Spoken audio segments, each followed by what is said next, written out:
Welcome everybody to another session of Indica Conversations. And we have a very special guest today. We'll talk about her shortly.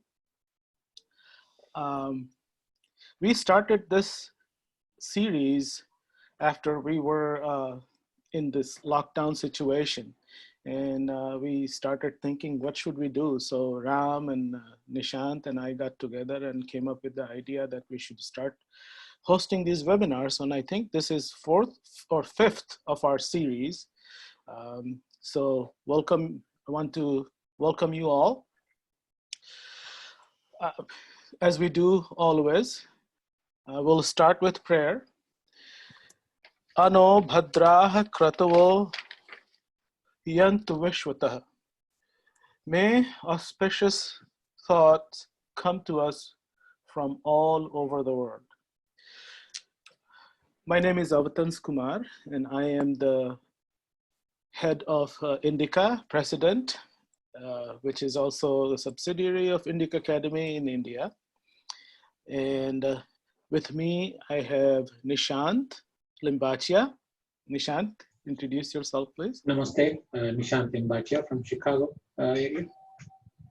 And I have also Ram. Ram, can you introduce yourself, please? Yeah, this is Ram here. I'm also one of the coordinators for Indica Academy in Chicago.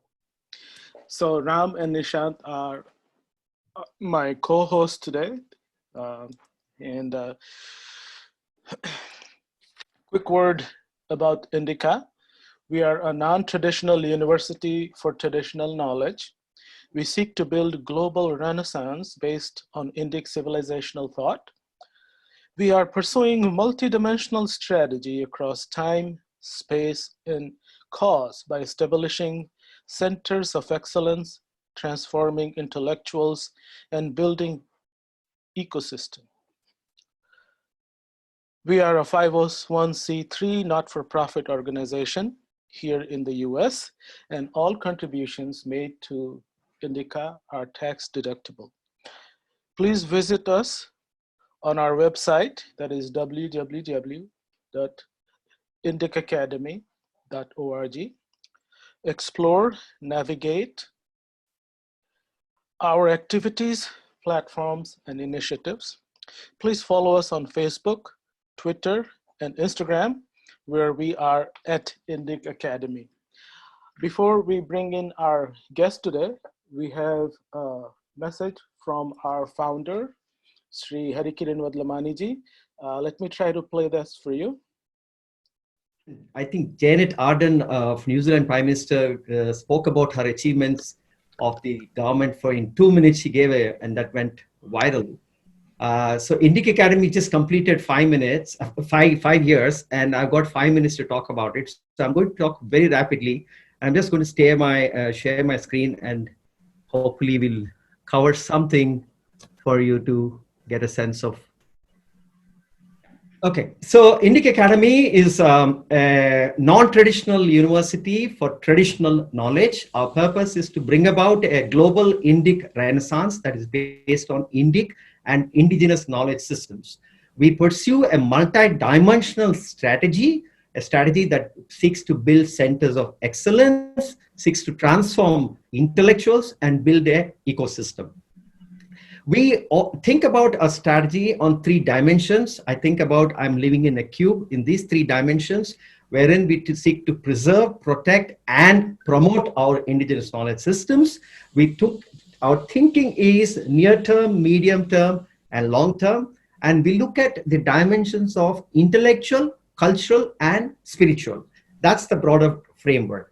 Insofar as centers of excellence are concerned, we have set up 3 centers of excellence. One is an Inter-Gurukula University Center. You have heard of Inter-University Centers. This is the Inter-Gurukula University Center, wherein we are bringing about and building a bridge between 4 components, which is the traditional Shastric study, Indic knowledge systems, Indology, and fusing the Western and Eastern knowledge systems so that it is on a civilization basis. So that is our ambition. We have acquired land in Hyderabad, and we are seeking to build a multidisciplinary Gurukul along with this inter-university center. This we will be starting it this year. The strategy for the IGUC is to look at research partnerships with individuals as well as institutions. We have signed up, as well as announced research fellowships on our own, develop courses, and also develop centers. So we are right now in discussions with Baroda University as well as MIT University to set up centers in their campus. We hope to achieve scale through this strategy of research partnerships and developing courses and developing centers at various universities. We have a center for Indic writers. We seek to nurture writers. We seek to publish writers and promote writers.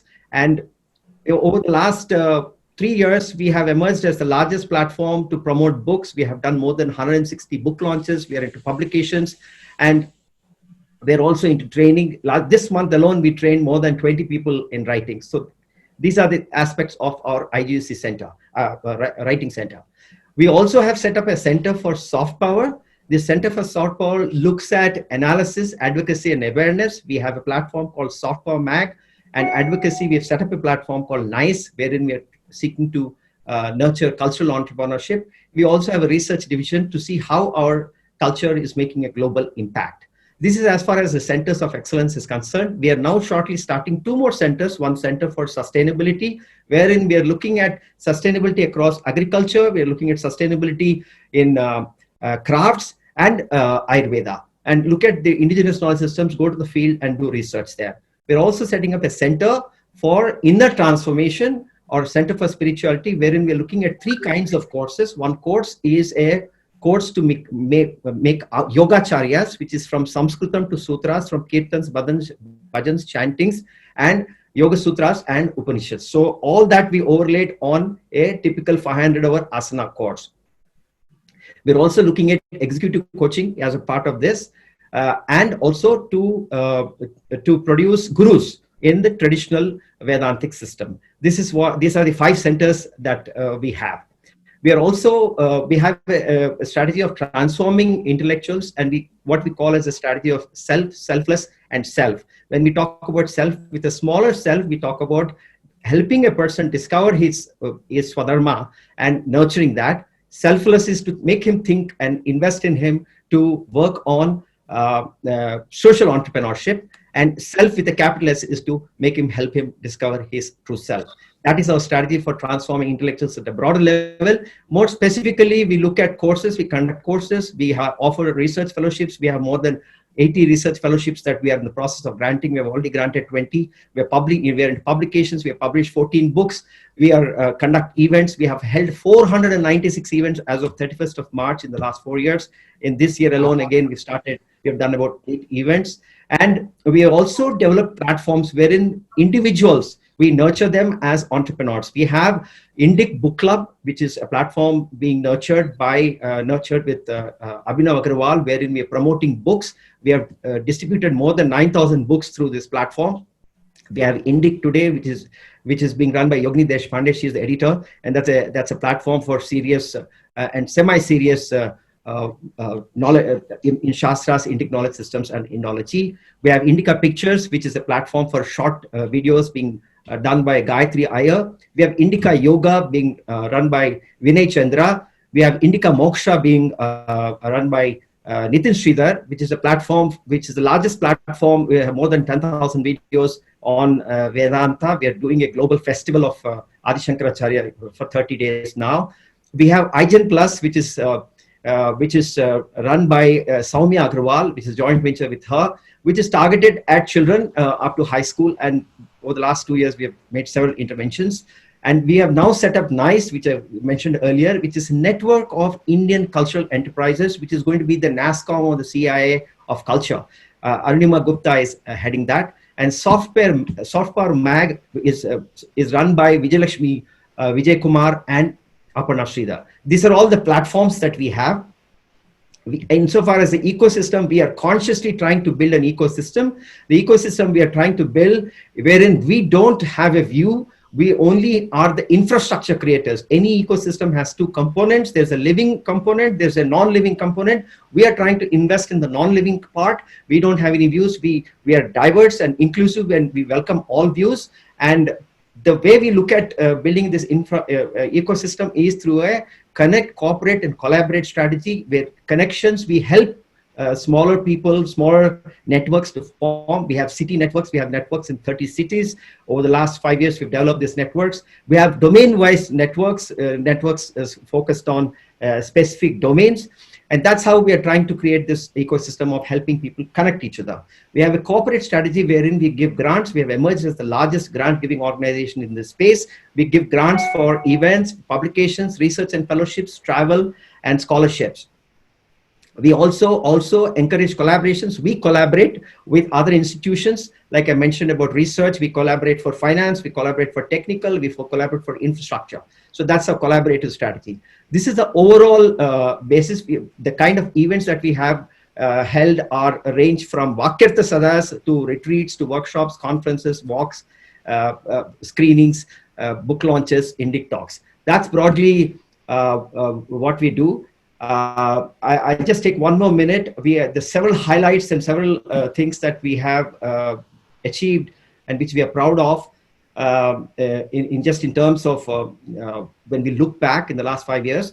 But going forward, version IA, what is IA 2.0? IA 2.0 is going to do two things. One is work with professors like Balu in a deeper and more meaningful manner and see how they can make a greater impact. So there's one aspect of that that's going to be very, very, and this year we are working with 9 such venerable scholars and looking at how to build their legacies. That's one very important thing that I'm very deeply engaged with.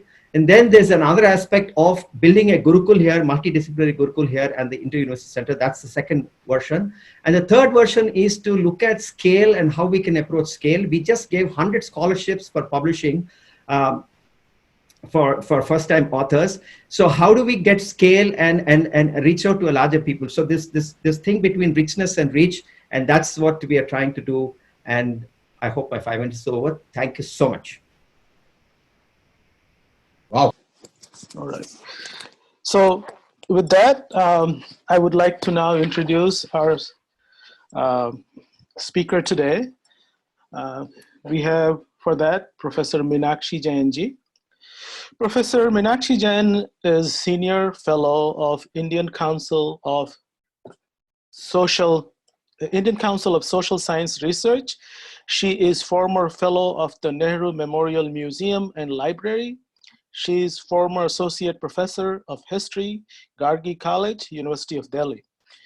In 2020, Professor Jain was awarded Padmashri by the Government of India. That is the 4th highest national honor. Her areas of research include cultural and religious developments in medieval and early modern India. Her recent publications include Flight of Deities and Rebirth of Temples, 2019, The Battle for Rama, Case for a Temple at Ayodhya in 2017, Sati, Evangelicals, Baptist, Missionaries, and Changing Colonial Discourse, that was in 2016, Rama and Ayodhya in 2013, The India They Saw, Foreign Accounts of India from 8th to mid-19th century, 3 volumes that came out in 2011, Parallel Pathways, 2010. And today, Professor Meenakshi Jain will be talking about a foreign traveler's account, the history, what they saw. And Professor Jain, welcome to our webinar. Hello, everyone. Namaskar and good evening, Indian time. Thank you, Indic Academy. Thank you, Aptans and Shefali Vaidya for organizing this. And thank you all for taking time out to participate. The topic of today's interaction is Indian history through the eyes of foreign travelers. This is a very, very important and perhaps neglected area of research. I collected a lot of this material several years ago when I prepared a 3-volume anthology on foreign accounts of India. And some of it I've collected recently in the course of my current research, which I hope will be published end 21 or early 2022. For the sake of convenience, I'll divide my talk into 3 sections. In the first section, I will discuss the accounts written in ancient times on ancient India. In the second section, I will discuss medieval accounts on India. And in the third period, colonial accounts when a substantial part of the Indian subcontinent was under British control. I am very conscious that the material is voluminous and I will not be able to do full justice to it. So I'll just present snippets of what I think are some of the most interesting accounts that we have. I'll begin with the ancient period. And the first accounts that we have are of Greeks. You're all aware of Alexander. He was a student of Aristotle, the philosopher Aristotle, and he was among the greatest conquerors in the ancient world. Alexander was very conscious that he was creating a place for himself in history. So when he went on his conquests, he was accompanied by an entourage that included scientists, scholars, who could record his major conquests and achievements. So when Alexander came to India, the first account that we have is that he met a group of people whom Greek scholars called gymnosophists. Now, this is a very famous encounter of Alexander with this group of people, and it is recorded in many Greek accounts of the medieval ancient period. Now, who were these gymnosophists? The gymnosophists were naked ascetics or naked philosophers, and we know what an important place they occupied in the cultural and civilizational scene of India over the millennia. Now, what explains Alexander's interaction with the gymnosophists? It is very interesting that he suspects that the gymnosophists have instigated an Indian prince to revolt against Alexander's army.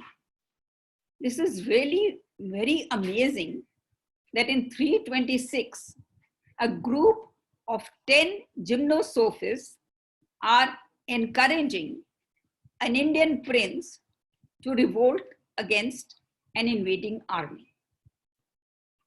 And when Alexander's interaction with them is also very interesting. Alexander asks the leader, "Why did you provoke this Indian prince?" And the leader says, "We wanted him to live nobly and die nobly." The other interactions that Alexander has with them are recorded by Plutarch and many other historians of that time and a little later. Then apart from that, we have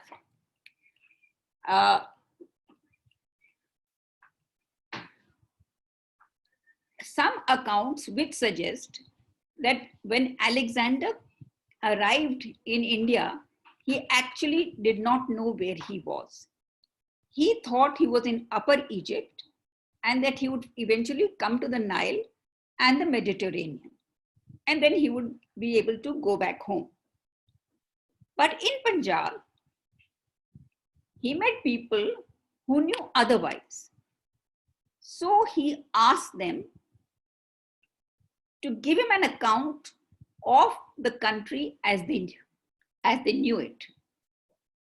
And the accounts that Indians gave of the geographical layout of India has been preserved in the writings of Strabo and other historians. If we study those accounts, It's amazing how well acquainted Indians were with the layout of this vast subcontinent so many centuries before the Common Era. So that is one other very interesting information that I got. And the third is a Roman historian, Quintinus Curtius. Now he wrote histories of Alexander the Great. And what he writes about India, he writes about King Porus. King Porus' encounter with Alexander is well recorded and is part of the lore, legends of India. So according to this Roman historian, when the army of Porus was going to confront Alexander, they carried an image of Krishna before them because that was regarded as the greatest motivator to compel the soldiers to fight bravely. So this is important for two reasons. First of all, it refers to image, Murti, we think, and it refers to Lord Krishna. So these three accounts, according to me, are of exceptional value because we don't hear Indian voices in this period. By that I mean that no Indian account is there which mentions Alexander. No Indian account mentions Alexander. So does it mean that the entry of Alexander into India was regarded as a non-event? It's a question of perspective, but an interesting indication in any case. The next important account that we have of India in the ancient period is also by a Greek. His name is Megasthenes. He was the ambassador, Greek ambassador to the court of the Indian king Chandragupta Maurya. Megasthenes lived in India between 302 and 288 BC. His work, Indica, is unfortunately lost, but excerpts of his writings of India have survived in the accounts of several Greek historians who wrote soon after Megasthenes. And Megasthenes' account, I'll just mention three things that he says which are of interest to me. First, he says that Mathura and Gokul were the strongholds of Krishna's followers. So this is another reference that we get to Krishna in the ancient period, early reference. Then he says that one branch of this family ruling in Mathura went all the way to the deep south and established a kingdom, the Pandya kingdom. So this raises the possibility of people and migration of people from the north to the south and the setting up of kingdoms in the deep south. Third, Megasthenes gives us the most comprehensive account of the Indian social order. And he says that Indian society was divided into 7 groups. At the top of the list were the sophists or wise men. They were the least numerous, but the most revered and honored. The most populous class was the class of farmers. And after that came the soldiers. The other groups that he mentioned were herders, artisans, shopkeepers, overseers who supervised everything in the country, and the 7th class who deliberated with the king on public matters. So these are 2 very important early accounts. But for me, personally, the third account is the most important. It is by a person named Heliodorus. Heliodorus was the Greek ambassador to an Indian king. And he came to the ancient city of Vidisha. And there he erected a column which is still standing in its original place. The column was topped by an image of Garud, and so it is called Garud Dhwaj. That column has an inscription which can still be seen over there. That inscription is in two parts. In the first part, he describes who he is, who's the king whom he is representing, and it says that I'm erecting this column in honor of Dev, the god of gods, Vasudev. So this is the 2nd century BC that a person is coming from Taxila and erecting a column in honor of Vasudev, Dev, also known as Krishna. And what is most surprising, the inscription part 2. Part 2 of the inscription has a verse which is verbatim the same as a verse in the Stri Parv of the Mahabharata. So, what does it mean? Does it mean that Heliodorus in the 2nd century BC, coming from Taxila to India, knew of the Mahabharata? The answer to this question is found in the Mahabharata itself. The Mahabharata says that the composer of the Mahabharata, Vyas, ordered that the Mahabharata should be first recited in Taxila. It was recited in Taxila, and many people who were there in that assembly heard it and took it to other parts of the country. So here is a unique instance of an inscription matching what is said in the Mahabharata. And again, the antiquity, 2nd century BC, and it talks about Krishna is erecting a column for Krishna, and it's still standing, and it again talks about the antiquity of certain forms of worship and certain kinds of worship.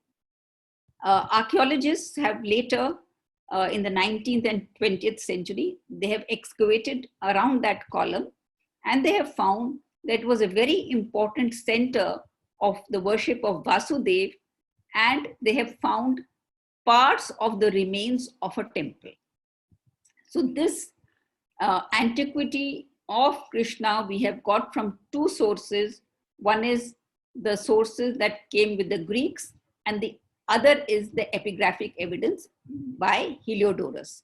This is perhaps the most important epigraphic evidence, or the epigraphic evidence, in the history of Krishna worship. Then I would just like to say that in the ancient period, parts of northern and northwestern India were ruled by foreign dynasties. They included the Greeks, the Shakas, the Kushans. And I just want to mention one point, that none of these people, we don't know what was their religious or belief systems before they came to India.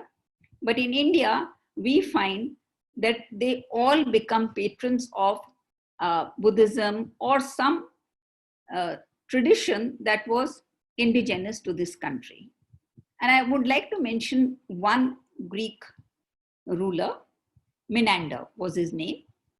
And I'm mentioning because he's described in his coins as a protector or follower of Dharma, and a Dharma chakra is there on his coins. So this invocation of the word dharma by the Indo-Greek ruler Menander is very interesting. Now, the other reason that I want to mention Menander is that he is supposed to have engaged in a long series of conversations with a leading Buddhist teacher, Nagasena, and he asked him many questions. And after the interaction was over, he saw the importance of Buddhism. That is what is said.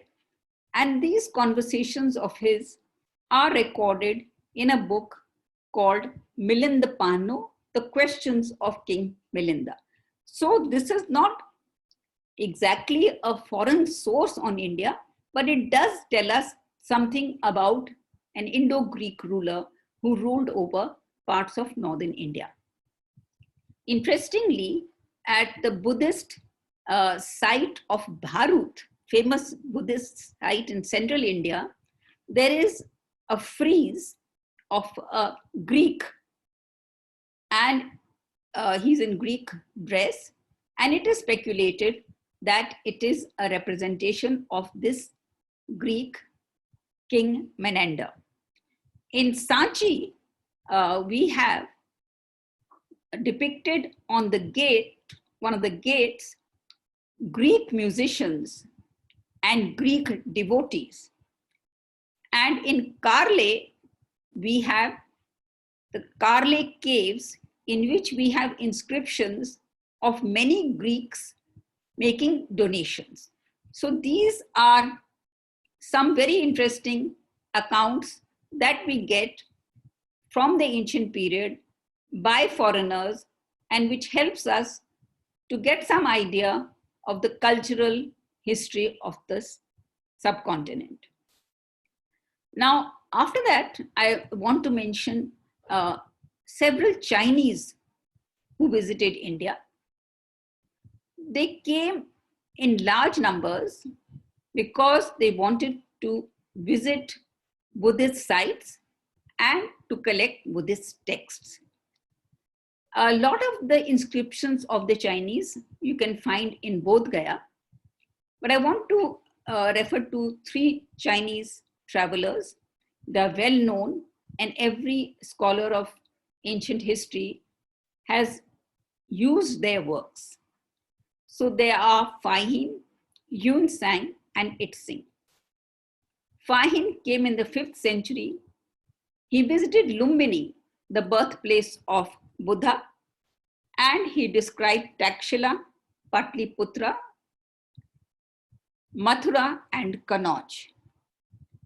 The next important Chinese traveler was Yun Sang, who came when the great King Harsha was ruling over North India. His account is very valuable. But I want to mention 2 things that Yun Sang wrote, which are of great interest. He writes that at Prayag, there was a confluence of pilgrims there was a congregation of pilgrims at the confluence of rivers. So are we to understand that this is a reference to Kumbh? That's very interesting. And second thing is that Yun Sang provides us with a detailed account of the Sun Temple in Multan. This Sun Temple was revered all over the ancient country, all over ancient India, for its worship, for its image of the sun god, and people used to come from all over the country to this temple. Now, Yun Sang describes the image, the gold image, and he also describes the temple. This is the last eyewitness account that we have of the Sun Temple before it was destroyed in the subsequent centuries when the Arab and Turkish invasions began. And the third account is of Itzing, who was a student at Nalanda University. These accounts are very, very valuable because they tell us about political, economic, cultural activities and the state of these activities in the Indian subcontinent from the 5th to the 7th century. A large number of pilgrims, foreign travelers, Chinese travelers also visited the south. They have also provided very, very valuable information, which I cannot go into. Now I would like to move on to the second part of my talk, and that is the medieval period. After the Chinese travelers,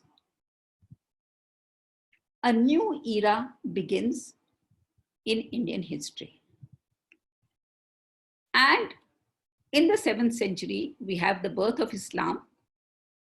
And within 100 years, the Arabs had conquered Iran, Iraq, Syria, Egypt. And they had, in 711, reached the Iberian Peninsula.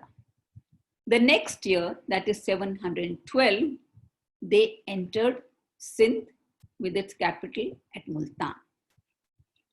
So now they controlled the Mediterranean and the Indian Ocean routes, and they controlled all the maritime and sea routes to India. So India's link with Europe was blocked and was resumed many centuries later when Vasco da Gama found a new route to India. So the early travelers to India in this period were mainly Arab geographers, traders, and merchants. Among the earliest was the merchant Suleiman, who wrote around 851 AD.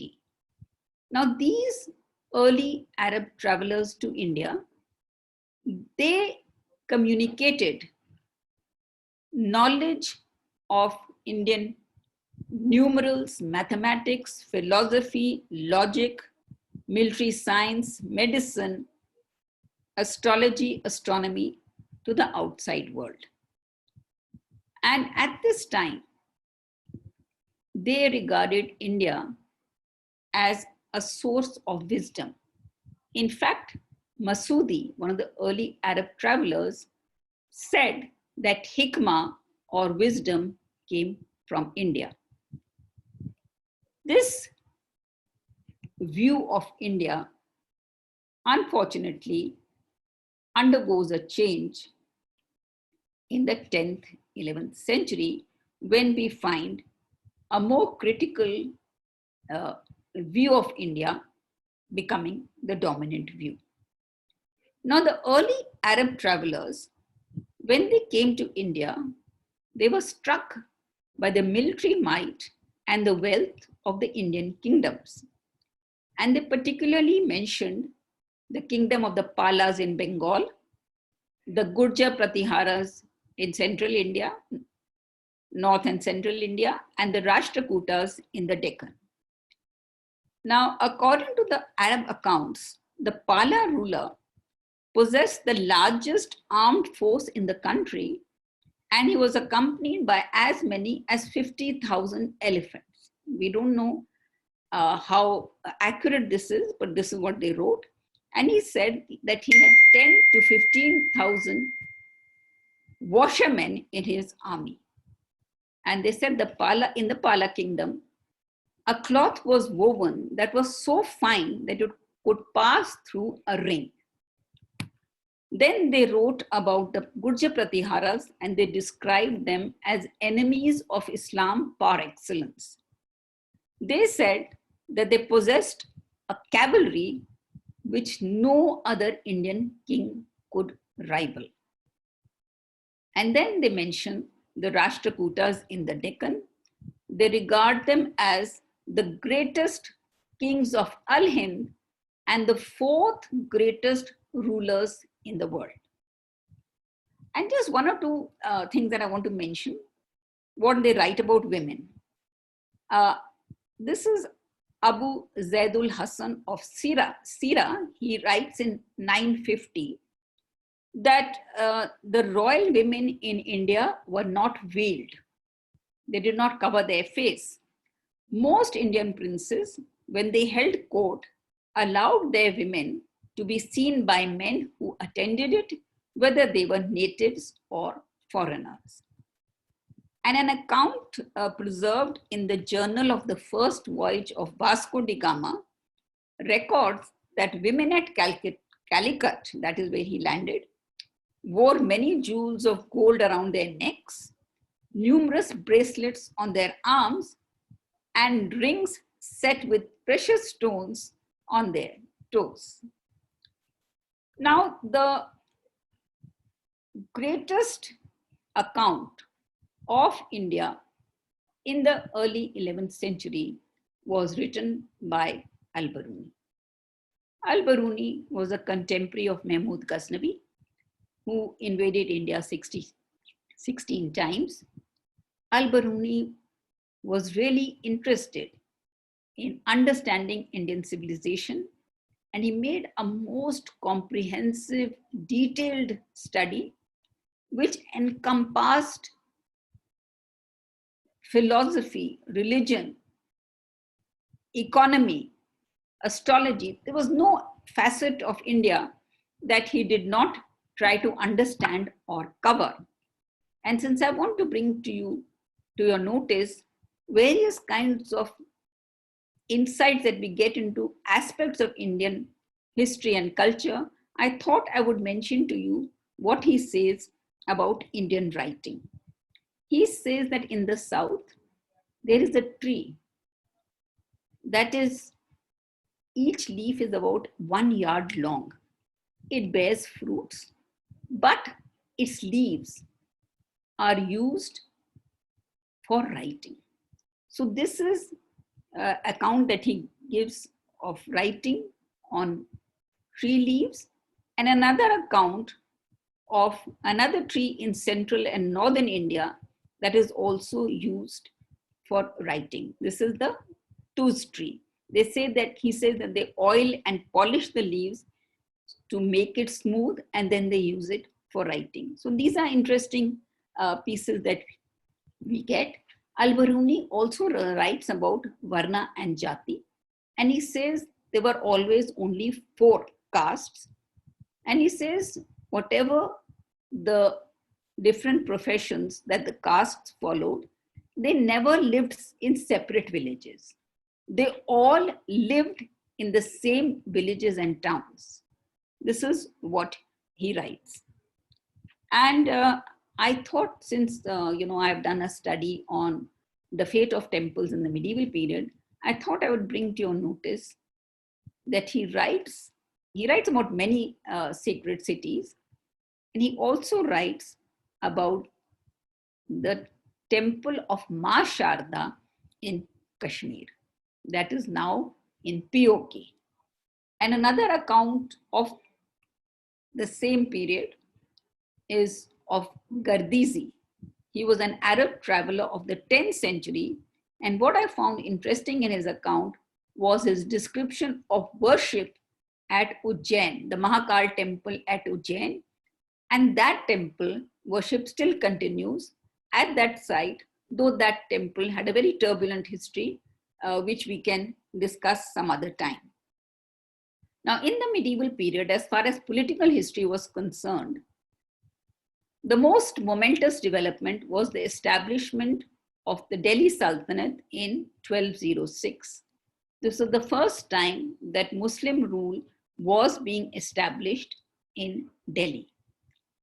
And I don't want to get into the political history, but I do want to mention one traveler who comes from Morocco. His name is Ibn Battuta. He comes in the time when Muhammad bin Tughlaq is the Sultan of Delhi, and he becomes a friend of Muhammad bin Tughlaq. But what I found very interesting about his account was that he gives us an account of Khajuraho.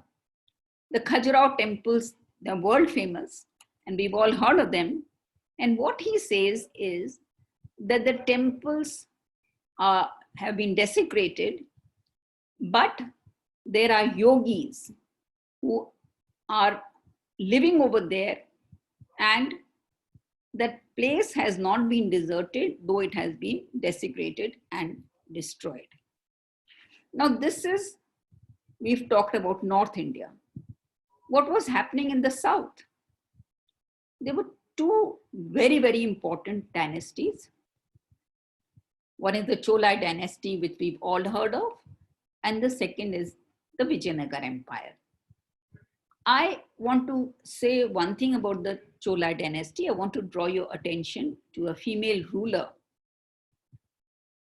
I've not been able to find any foreign account of her, but it is so important. Her contribution to Indian history is so important that I thought I'll make a slight digression and mention her.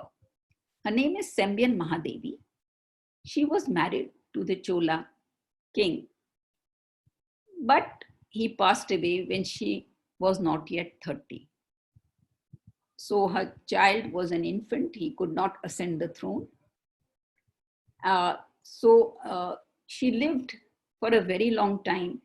She saw her nephews, grandnephews, and her son finally also become emperor. Why do we remember her today?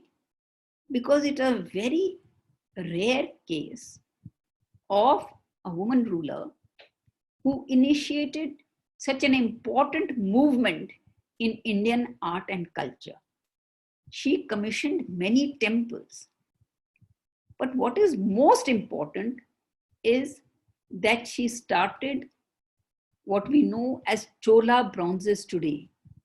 Each Chola bronze is a priceless work of art, and this tradition of Chola bronzes was started by her. And the Natraj, we've heard of Simon Norton paying $1 million for a Natraj. This bronze Natrajas were also started by her. And there is a bronze portrait image of hers, a bronze statue of hers, which is now in the Freer Museum in Washington, D.C. So it's a slight digression, but I thought that we should, cover as many aspects of our past as we can. Then I come to the Vijayanagara Empire that was established in the early 14th century.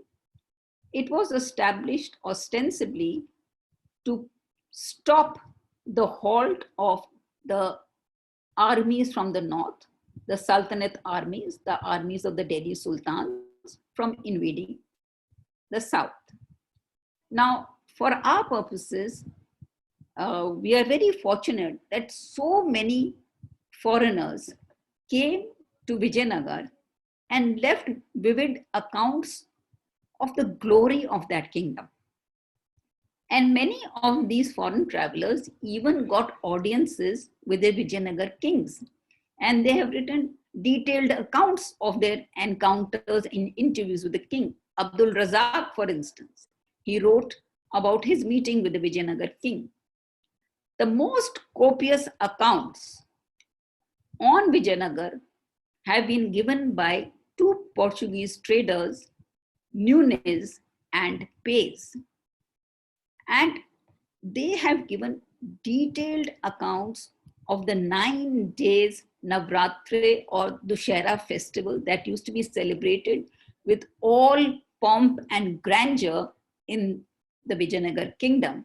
And they've written about the military might that would be on display. They've also written a lot about women in the Vijayanagar Empire.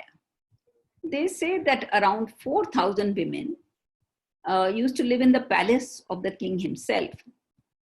They used to look after the accounts. They were wrestlers. They were his security.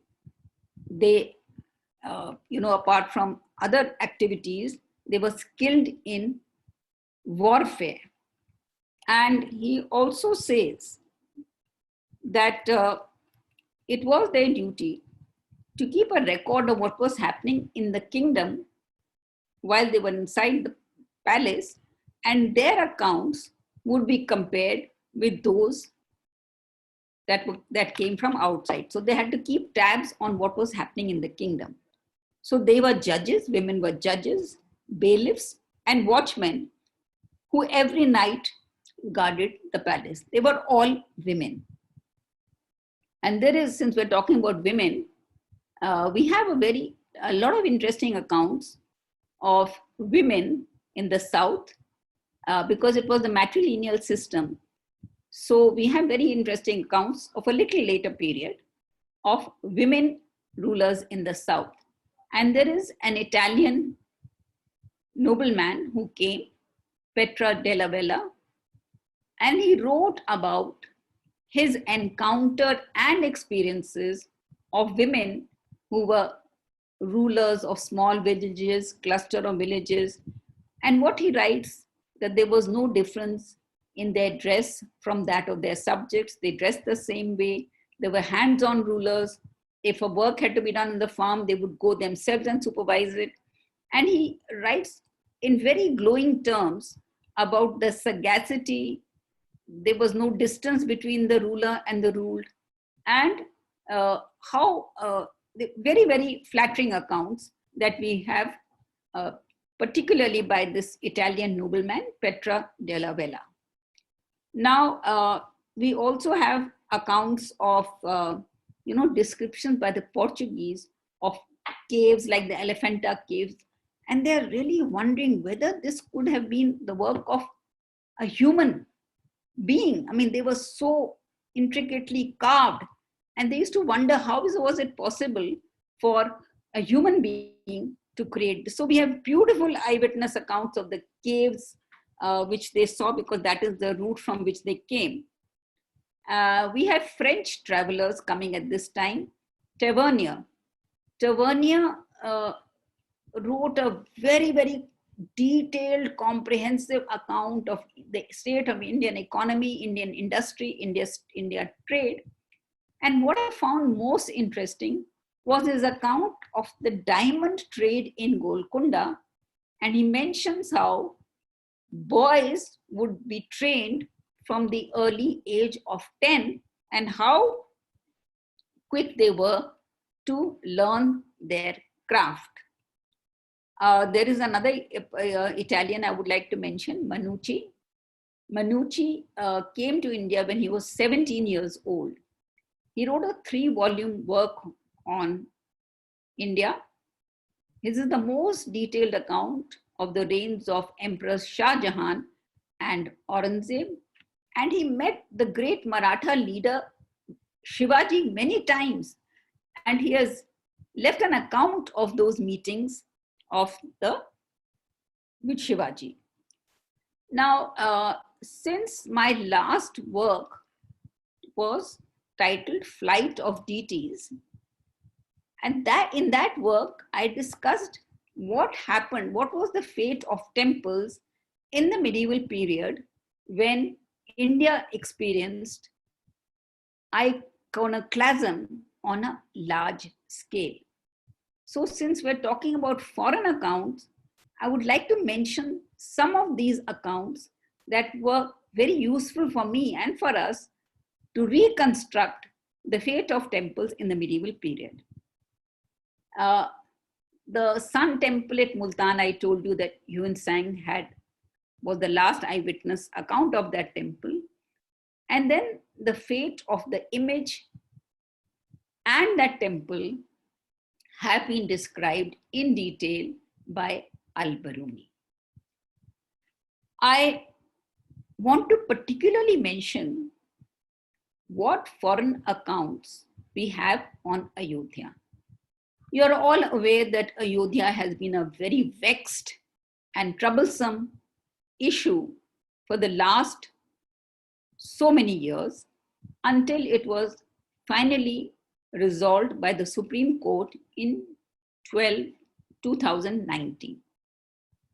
Now, it is interesting that 2 foreigners who came to India provided valuable eyewitness accounts. The first was an Englishman named William Finch. He came in 1645 and he lived in India for about 4 years. And in the course of his travels, he also went to Ayodhya. And he says that he refers to the place as Ram Court, Ram's castle. And he says that pilgrims come and they take a dip in the nearby Saryu river. And there are people, priests, who write their names in their registers. And they take back black burnt rice, which they find at that site. This account, first eyewitness account of what was happening at Ayodhya, does not mention namaz being performed or the presence of Muslims at that site. The second account we have is by an Austrian, a Jesuit Austrian, who lived in India for several decades. And he also toured that region, and he wrote a most detailed account. His account is particularly valuable because he says that the Hindus have created a bedi. Bedi means cradle, cradle for a newborn. So he says that they have created a bedi or a cradle at that site, and on Ram Navami, which is the day of Ram's birth, many thousands of people come there, do parikrama, pray and leave.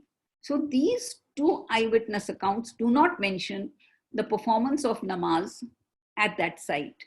And these two accounts were very instrumental in deciding which way the verdict on Ayodhya will go.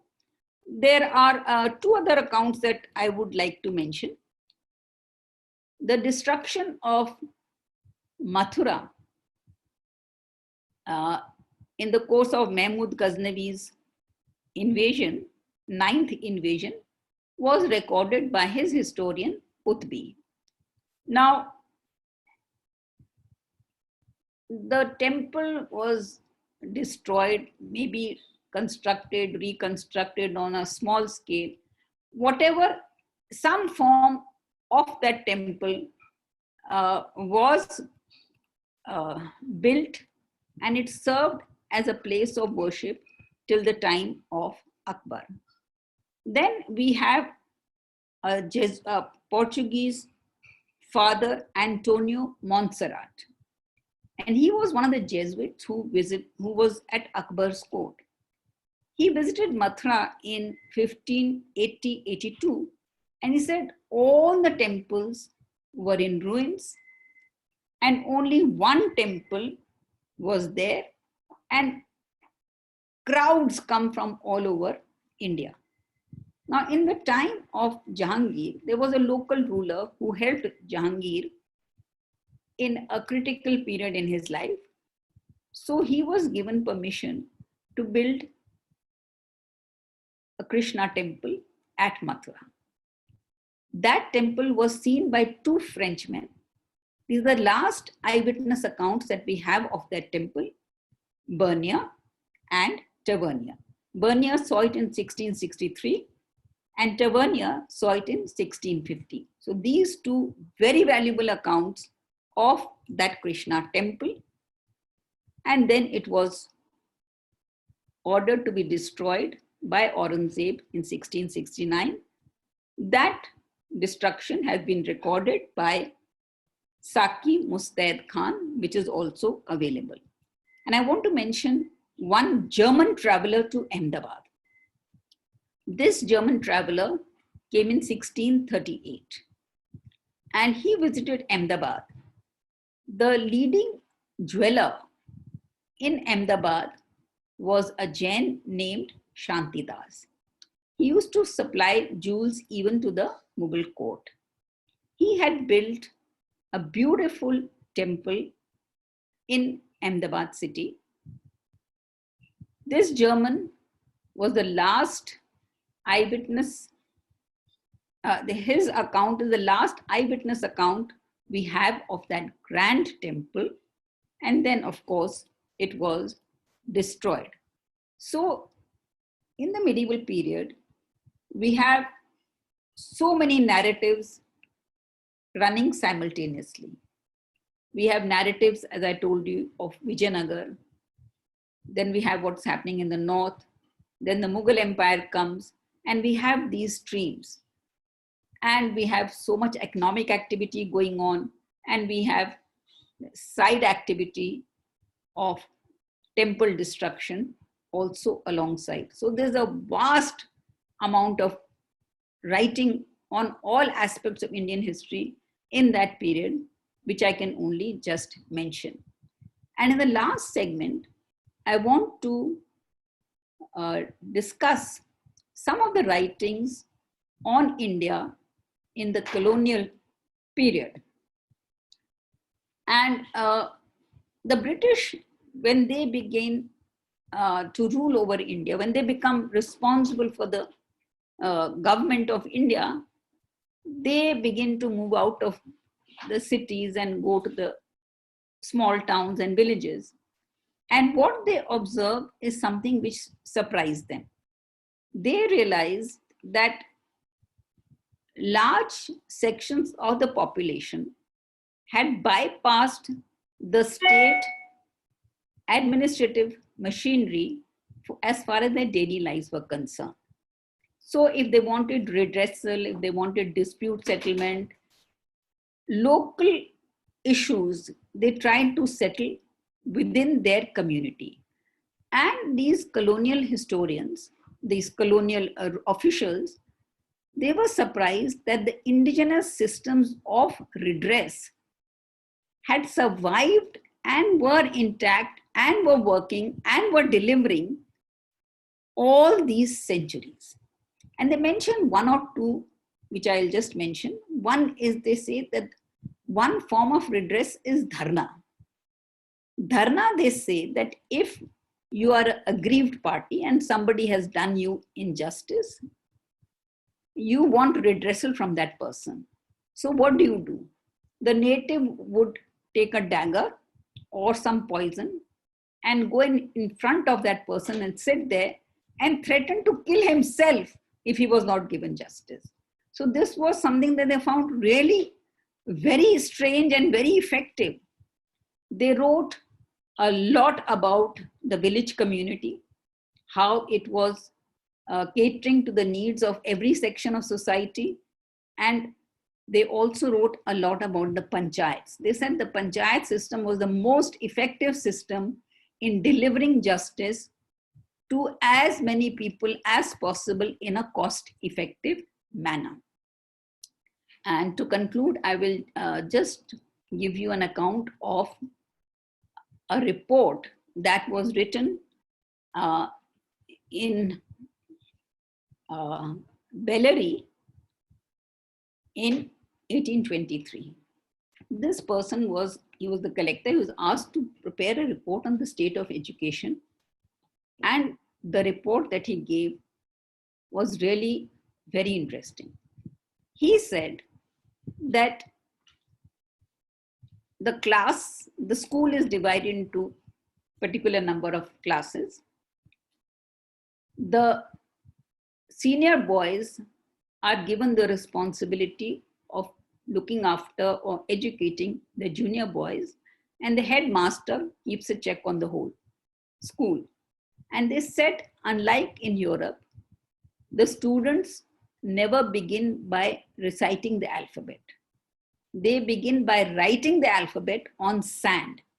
And when they have learnt writing the alphabet, then they are given, paper, etc. to write. And he said this was such a great system. And this system was actually taken from India and taken to England. And it is known as the monitorial or the Madras system. So I just want to say that there is a lot of material for anyone interested. In the time that was given to me, I tried to compress as much as possible. Thank you so much for the patient hearing, and thank you so much for this opportunity. Thank you. Thank you, Meenakshi ji. That was really wonderful presentation, and we appreciate all your research that you have done and presentation you put together. We have a couple of questions, so I'll start with one since I'm the host here. A lot of people, when we talk about foreign travelers account, they say, oh, you know, the word Hindu or Hindustan was used in this time or that time. Do you have any idea when the first time Hindu or something similar was used? No, it was used by the Persians several centuries before the Common Era, and it was Sindhu, it becomes Hindu, Indu. And the Chinese use the word Indu. In Chinese writings before Common Era, you'll find the word Indu. In Persian writings, you'll find Sindhu becoming Hindu. Mhm. It was named after the river Indus for them. Right. So it's a very ancient term. Yeah, so it's not a medieval term that when the Islamic invasion happened, that's when they started talking about it, So right? it came from the word Indus. So Yes. we find it first in the Persian writings, and in the Chinese writings, it's called Indu. Okay. Nishant, do you have any questions? Or Ram? I have a question, Meenakshi ji. I happened to read the first two volumes of the India They Saw series. First one was Sandhya Jain ji, and the second one was from you. So It's actually an anthology, you know, that whatever subject that interests you, pick up that portion. Right. So I was actually reading it and was fascinated by some of the stuff. So, for example, you were talking about women, you know, and how women were. So in the Greek writings, I mean, maybe you can elaborate a little bit. So in the Greek writings, they talk about women being studying actively with men. Yes, And then Alexander's witnesses women's valor when he orders women to be, I mean, he attacks a camp of Indians to be destroyed. The women actually go and fight side by side the men. So can you and you know, look at any Indian image, Murti, right. You never find the woman veiled. Right. The face is always shown. Right. So, you know, this, I mean, that the women, this impression that people have got that it was, you know, patriarchy, etc., it doesn't actually fit in what we have. Because I was telling you about this Italian nobleman who saw women rulers in the South. And he was so impressed by the way they conducted themselves. So this is a very colonial kind of construct, you know, that women were oppressed. You know, this whole myth of sati that has been created. I have a book on that.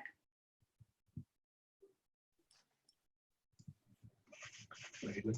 The other, because I read the books relatively, like probably last month or so. It's everything is fresh in my mind. So I was surprised to know that there was a when Fahen, I think, or Huen Sang, one of them actually witnesses a Rath Yatra in Hotan, which is in the Aksai Chin, or not above Aksai Chin right now, in Zhenjiang, and he witnesses that Rath Yatra, and then he comes all the way to Patliputra, and then he witnesses the same thing again. Yes, absolutely. And what they write about Lumbini, the birthplace of Buddha, is also very, very fascinating. Right. And then the other thing that we were talking about education. So the thing that I fascinated again, something in the book was about the children's education and what they were taught at that time. So they were taught like the five vidyas, right? The Shabda Vidya, the Shilpasthana Vidya, Chikitsa Vidya, Hetu Vidya, and Adhyatma Vidya. So again, this is... You know, yes. And then, you know, in the colonial period, the British asked William Adams to prepare a survey of village education. So he prepared 3 reports, and he said there was no section of society that was denied education. every section was given education according to what they felt was necessary for that person.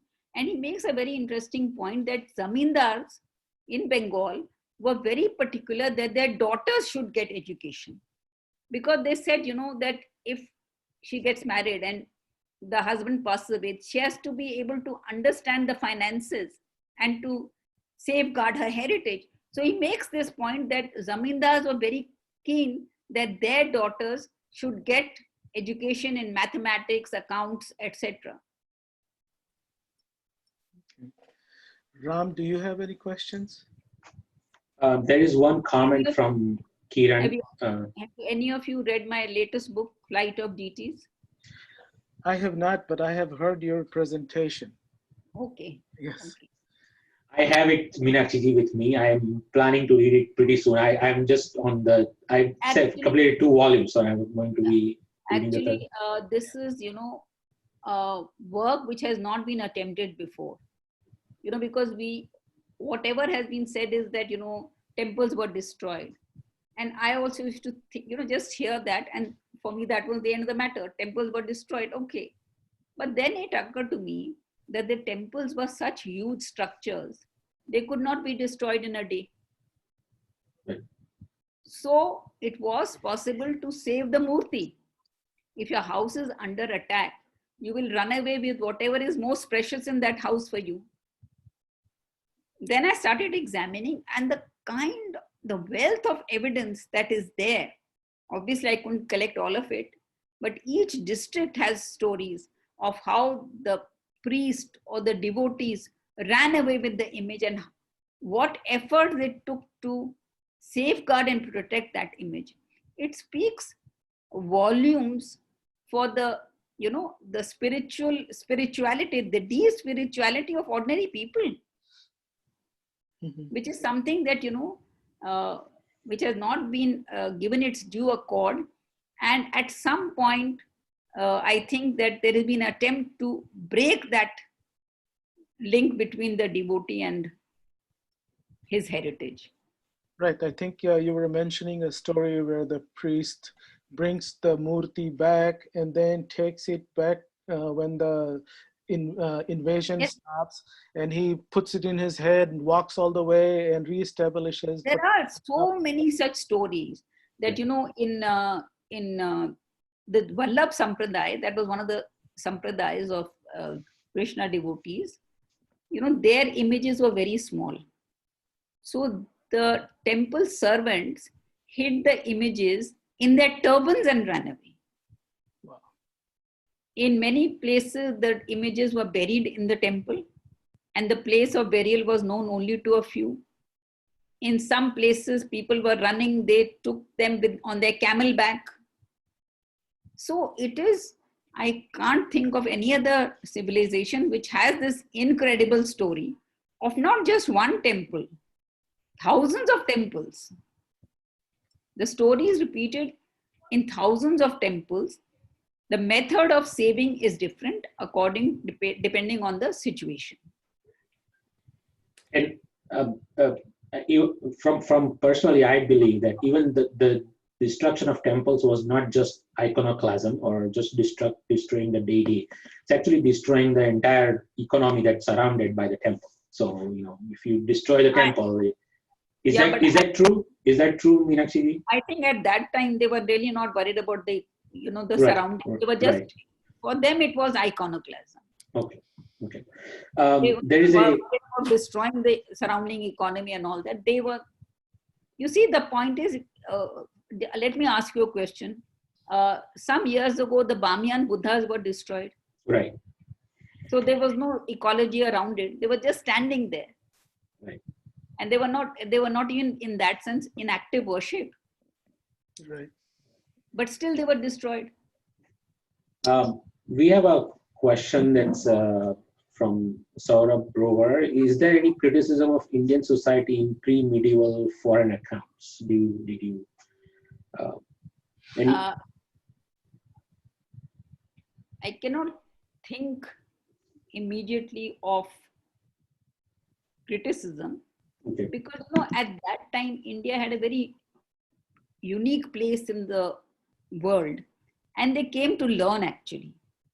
So, like the Chinese, they came to study Buddhism, to get Buddhist texts. The criticism and all, it's there in the medieval period. Because there is not adequate appreciation of the civil. In the early accounts of the Arabs, there is appreciation and they regard India as the source of wisdom. But there is a hardening of stance in the 10th, 11th centuries. And then after that, it is very critical. If they write about it, they're critical, otherwise they don't bother. Mm-hmm. And definitely it picks up during colonial period, Indologic period. But the early Britishers, they were also full of admiration for India. Mm-hmm. It is only when they suddenly realize that we are becoming the rulers of this whole country, then how can we appreciate this country? If we are rulers, then what are we doing here? So we have to say that we're here for a mission. So the attitude changes when they become the paramount power. Right.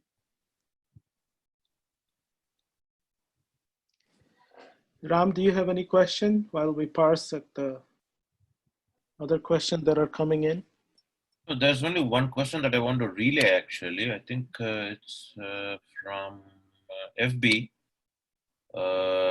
There was a question, I think, from user Kiran. Kiran, I think, is from Chicago.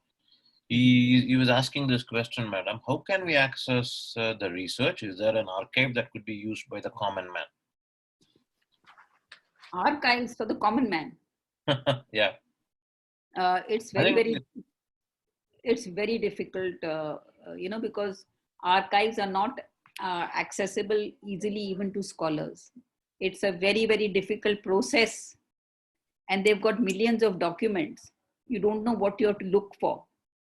And it's a very, very cumbersome process. I don't think archives are easily accessible, but what is accessible is public libraries, which have a lot of holdings and which can be easily accessed by the layperson. But archives, I cannot think.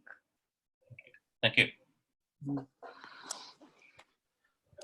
Well, if we don't have any more questions, we'll bring this session to end. And once again, thank you, Meenakshi ji. Thank you so much. Thank you so much. Thank you so much. Yes.